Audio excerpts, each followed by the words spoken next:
guys, I've had a few questions about the new HUD that I'm using, and we'll notice that I've set up currently for the old TSW3 familiar HUD, which is still available in TSW4 and I believe is the default. I've also got the track monitor turned on in the top right hand corner, and because we've got the main HUD turned on, we're only getting a minimal display in the top left hand corner. Now this isn't the way that I play anymore. Now the operation of the track monitor is governed by a couple of factors. So let's just go into that. So the track monitor is the one on the top right hand corner, and it's a bit weird the way it works, to be honest with you. So I have the next speed limit marker and next signal marker turned off. So they're the ones that fly along the track as you drive because I don't like them. And I've turned on the next signal aspect, and I've got the next signal HUD turned off. So next speed limit HUDs, let's just turn those on. And we'll leave the track monitor on as well. Let's just apply those and come back out again. So you can see now that I've got the track monitor and I've got the next signal HUD. They're both showing that there's a signal at stop up ahead. I can get rid of the main HUD and I can get rid of the markers and I can cycle through. So I'm using Control F4. So that gives me both the next signal HUD display and the track monitor with signals. Or if I do it again, I can have the track monitor by itself with no signals, which is kind of useless. That only tells you speed limits. Or I can have it with signals, which is the way I like to have it. So let's just pop back into settings, and I'm just going to turn those other things off again. Now, me using the control key will have influenced that to some extent, but I just want to make sure they're all gone. So I do want the next signal aspect on, but I want it to show on the track monitor, so that's fine. Now, the other HUD, the main one, we saw the great big HUD. We have normal, which is the TSW3 familiar one, and we have a simple HUD. So let's have a look at that. And just apply that and go back again and turn that on. So we now have a simple HUD, which is just about the speed limits, and there's a little bit about the train braking and a little bit about the power that you're making. There's nothing about gradients or anything like that anymore. So it's a simpler variation. Now, I actually don't like that one, because it's kind of like halfway house between the old and the new, and it doesn't really encourage you to use the train. So the one I run is, pop back into settings here, we will go back into accessibility again. It's weird that the HUD things are in accessibility, but they are. We're going to go down here and go to minimal, which is the one that I run. So let's pop back out again. Now what we get now on the minimal HUD is we get our current speed limit, we get our current gradient, and we get what the next activity is. So in this case it's a stop at the Metrolink CMF. Now that could be a station stop, it could be a go via, it could be an instruction in a scenario. So whatever those sorts of things are, they all turn up there. They're called an objective.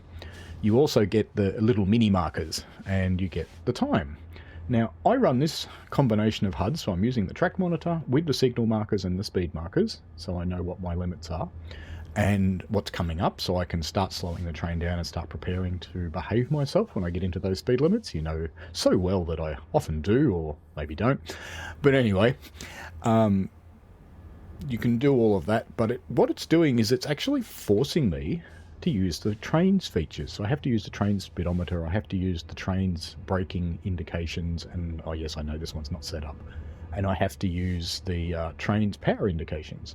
Now I prefer that to becoming a slave to the HUD. So I don't want to be operating from the HUD all the time. I want the train to tell me what to do, which means I really need to learn how to drive this particular train. And I can use the track monitor. And I do that for a simple reason, is it's not always completely easy to see the signals. So at this distance, they're just a little pixel, and it's quite bright up there. So I can kind of see there's a red over a green, but I can only just see it. And that's quite a long distance, but at least on having the HUD there, I can overcome that particular issue. Now, this is in preference to making the signal flares gigantic. There are some community mods that make the signal flares gigantic, and I hate those because while they improve the visibility of the signals, they also make it very unrealistic and they ruin the immersion for me. So I prefer this approach using the track monitor, top right hand corner, minimal HUD, top left hand corner. You also note once you've turned on the minimal HUD, Control F5 doesn't do anything anymore, so you can't actually turn the other one back on and off at will if you want to. You have to swap back to that HUD. But anyway, that's it. That's all I've got for you today. So if you've got any questions about the HUD or how to turn them on and off, thing out down below in the comments. Do have a play with the menu items. It's a little bit strange the way they work. They interact with each other, the different menu items.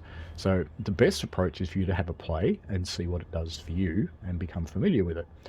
So that's about all I wanted to show you. So I will just pop in here and I'll show you the settings that I'm using for both, just so you can replicate them if you want to. So in accessibility, this one doesn't actually matter because we're not using it. I'm using the HUD type of minimal. And I've also got my score hidden. And I'm using HUD and gameplay. I have my objective marker is off because I don't want to see those popping up on the track while I drive. My stop markers is off for the same reason. I don't want to see those. Scenario marker is on. So this is if the little blue flags around the place where you can jump over to another scenario, because sometimes I do like doing that. Next speed limit marker is off. Next signal marker is off. These are the ones that float along in the sky above the track. I don't like those. I want them on the HUD. Next signal aspect is on because I need that for the track monitor. Next speed limit HUD is off. Next signal HUD is off. Track monitor is on. I've got the display safety system helper on because I'm going to admit if we're running a German route, I'm not perfect with PZB. I find it very helpful. And I think that's it for HUD type things apart from the units. Yep, that's it. So there you go. That's how to turn the HUD on and off and use the minimal HUD with the track monitor should you desire to. Alright, have fun folks. See you later.